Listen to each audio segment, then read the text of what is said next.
Hello everyone and welcome to my YouTube channel. Today we are going to discuss about how to fix App Store asking for password every time you try to download and install apps from the App Store. For example, if you want to skip the password and you want to set your Face ID every time you want to try to download and install the apps from the App Store, so how you can set it? For this, what you have to do, you have simply watch this video completely.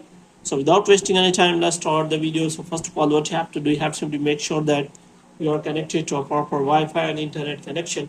And after that, what you have to do next is you have to simply turn on the airplane mode for some second, and after that you have to simply turn it off again. And after that, you have to restart your Wi-Fi router, and after restarting the Wi-Fi router, you have to simply go to the settings again, and this time you have to click on general, and after that you have to scroll it down until you find the option of transfer or reset iPhone, and here you have to click on reset, and you have to reset all of your network settings.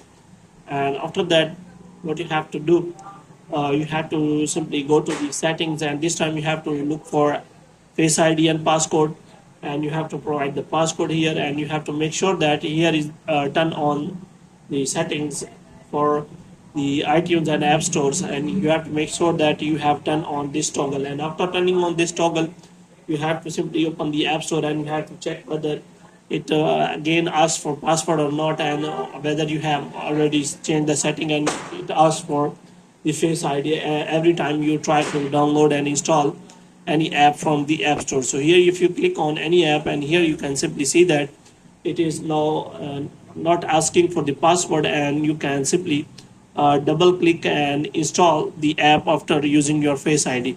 So as you can see, it is now working, and you cannot App Store will not ask you the password every time you try to download and install apps from the App Store. So hope you have liked this video.